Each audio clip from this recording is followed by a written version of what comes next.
साथियों नमस्कार, एक बार पुनः आप सभी का स्वागत है। तो साथियों मुझे ऐसे ही किसी ने पूछा था कि क्या होता है कि एग्रीकल्चर के ऐसे छोटे शॉर्ट्स डाल के यूट्यूब पे। तो मेरा एक पॉइंट ऑफ व्यू था उसको कहने का। मैंने कहा कि एग्रीकल्चर का जो रिप्रेजेंटेशन है ना, जो लोगों का माइंडसेट है एग्रीकल्चर के प्रति, एग्रीकल्चर या फार्मर्स कहते ही हमारे दिमाग में सदियों से एक वही फ़ोटो आती है कि एक किसान होगा जिसके फटे कपड़े होंगे और जिसकी इकोनॉमिक कंडीशन काफ़ी ख़राब होगी और वो खेत में होगा, सूखा पड़ा रहेगा। तो कहीं न कहीं स्टार्टिंग से ही, यानी स्कूल की जो टेक्स्ट बुक होते हैं उससे लेके टिल जब तक जो एक यंग स्टूडेंट होता है, जो अपना एक्चुअली 11-12 के बाद ग्रेजुएशन करने के बाद जब अपने प्रोफेशनल लाइफ में जाता है, तो कभी भी उसको एज अ करियर की तरह परस्यू करने से पहले ही डरता है, क्योंकि उसके माइंडसेट में वही डाल दिया जाता है कि फार्मिंग है तो ऐसा रहेगा और उसमें कुछ फ़ायदा नहीं है। उसमें उसकी जो रिप्रेजेंटेशन है एग्रीकल्चर की, वो काफ़ी ख़राब तरीके से की जाती है।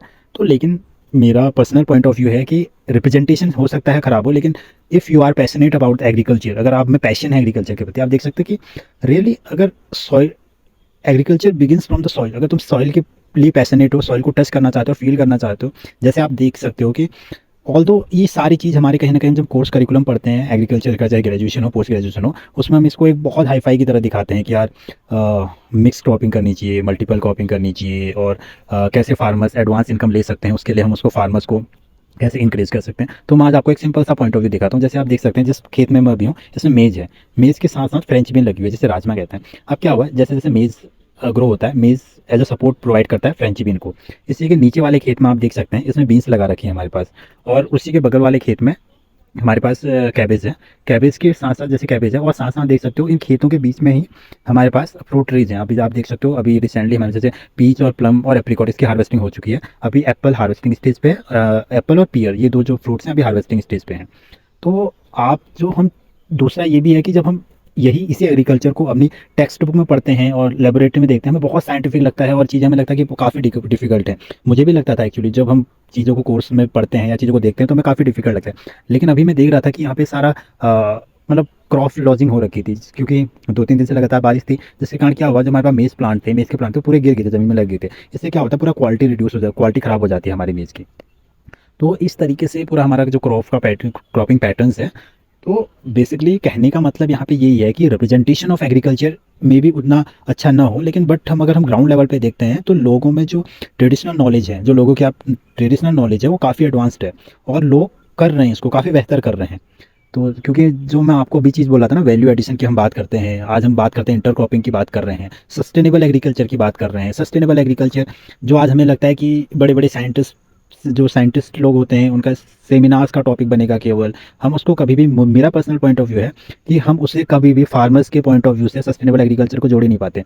ऐसा नहीं है कि फार्मर सस्टेनेबल एग्रीकल्चर के लिए अपने व्यूज़ नहीं दे पाएगा, उसके पास मुझे पर्सनली, लेकिन मुझे पर्सनली ये लगता है कि अगर सस्टेनेबल एग्रीकल्चर और ये नई जो एग्रीकल्चर में जो चैलेंजेस हैं, अगर तुम्हें उसको रेक्टिफाई करना है, इवन उसको सॉल्व आउट करना है, तो सबसे पहले तुम्हें फार्मर्स की हेल्प लेनी पड़ेगी, क्योंकि लेबोरेटरी या रिसर्च ट्रायल से तुम बहुत बड़ा चीज़ पर्सनली नहीं ला सकते। तुम इनोवेशन कर सकते हो, बट फील्ड लेवल में जितने भी ट्रायल्स होते हैं वो उसको फार्मर्स ही काफ़ी समय से करते आ रहा है और उसके पास ग्राउंड लेवल की एक्सपर्टीज है अपने पास उसके बाद। तो आप देख सकते हैं कि इस फील्ड में मैं आ रखा था वीकेंड्स में, और मैं देख रहा था कि काफ़ी, अब अच्छा तो मैं क्या बोलूँगा, लेकिन जो मैनेजमेंट मुझे ना समझ में आया, जिसकी बात हम कहते हैं कि इंटरकल्चर ऑपरेशन होना चाहिए और डिजीजेज वगैरह क्या लगते हैं, सबका मैनेजमेंट यहाँ सब, और टोटली ऑर्गेनिक, जैसे मेज़ वगैरह आप देख रहे हैं कि इसमें ऐसा कोई फर्टिलाइजर केमिकल वगैरह कुछ नहीं पड़ा रहता है कि लोग यहाँ पे, क्योंकि सेल्फ कंजप्शन के लिए कर सकते हैं। जैसा कि आप देख सकते हैं कि ये पूरे खेत में ऐसे करके एप्पल के ट्रीज़ हैं, एप्पल के ट्रीज़ की एडिशनल इनकम लेने के लिए आप देख सकते हैं कि जैसे एप्पल ट्रीज़ वगैरह हैं, तो काफ़ी सोफिस्टिकेटेड है। उसके साथ-साथ आप देखेंगे कि जैसे आप यहाँ पे देखेंगे कि इसके साथ-साथ हमारा एक जो ट्रेडिशनल सिस्टम है, खीरे, ये जो खीरे होते हैं, खीरे का कल्टीवेशन कर रखा है हर पेड़ के में, एक पेड़ के सहारे चढ़ के। तो इसके बाद भी 1 से डेढ़ महीने में लगभग खीरे की क्रॉप भी रेडी हो जाएगी। ऐसे हर पेड़ के नीचे आप देखेंगे कि लोगों ने खीरे की क्रॉप भी लगा रखी है। उसके साथ-साथ आप बगल में मिर्च का कल्टीवेशन भी कर रखा है, जो चिली होती है जिसको हम सब्ज़ी में डालते हैं। तो कहने का मतलब है कि इंटरक्रॉपिंग हो गया या एडवांस जो हम बात करते हैं आज की, तो ऑलरेडी एग्जिस्ट करता है, हमें उसको अपग्रेड करना है। बट आज हमें लगता है कि हम, अगर हम फार्मर्स को इंटरक्रॉपिंग के बारे में बता रहे हैं या इसको हम बहुत एडवांस चीज़ें बता रहे हैं, नहीं, फार्मर्स वो चीज़ ऑलरेडी बहुत चीज़ें कर रहा है उसमें से। अब वो हम जब ग्राउंड में आएंगे तभी समझ पाएंगे कि हाँ, कि फार्मर्स कहाँ तक पहुँच चुके हैं अभी ये। तो इस चीज़ से आप देखेंगे तो एक छोटा सा ओवरव्यू था कि अभी कैसा, और एक थोड़ा छोटा सा ओवरव्यू ऐसे भी था कि कैसे अभी फील्ड में कल्टीवेशन हो रहा है, क्या क्या अभी फील्ड्स में कल्टीवेशन चल रहा है। तो इन शॉर्ट, जो पूरा इस वीडियो का क्रक्स था या इस जो भी मैं चैनल पे शेयर करता हूँ, जितना भी मुझे समय मिलता है वीकेंड्स में, तो इसका मेन क्रक्स यही रहता है कि एग्रीकल्चर एज ए रिप्रेजेंटेशन, उसका जो एग्रीकल्चर का रिप्रेजेंटेशन है वो ऐसे तरीके से है जो यंग प्रोफेशनल हो, वो भी इसको एज ए करियर की तरह अडॉप्ट करें। और क्योंकि जब तक इसमें यंग माइंड्स नहीं आएंगे तब तक ये कहीं ना कहीं एलिमिनेट होता जाएगा और एग्रीकल्चर को रिप्लेस अदर इंडस्ट्रीज करती रहेंगी। कहीं ना कहीं हमारे पहाड़ों, basically I am talking about the hilly area of the Uttarakhand, जहाँ पे पहाड़ी क्षेत्र है उत्तराखंड का, यहाँ से अगर हम टोटली, अगर हम, मैं देखता हूँ आज अगर हम एग्रीकल्चर को एलिमिनेट कर देंगे तो इसको रिप्लेस करेगा जहाँ तक मेरे को लगता है tourism, but tourism can never be an alternative for an agriculture, that I believe.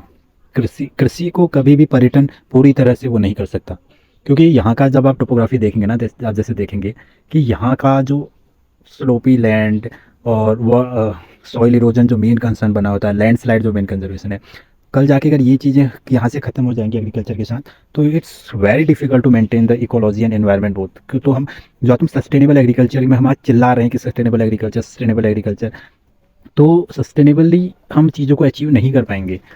तो that's all about the basic कि जो हमारा क्या पॉइंट ऑफ व्यू था अभी इसमें एग्रीकल्चर में। तो इट्स, तो thank you so much for watching video. तो इट्स माई फर्स्ट रिक्वेस्ट, इसको ज़्यादा से ज़्यादा लोगों में शेयर कीजिए। If in your close once, अगर आपको कोई जानने में एग्रीकल्चर पैशनेट है, जिसको स्पेशली रूरल एग्रीकल्चर यानी हिल एग्रीकल्चर में इंटरेस्ट है, please share this video to your close ones. Thank you so much.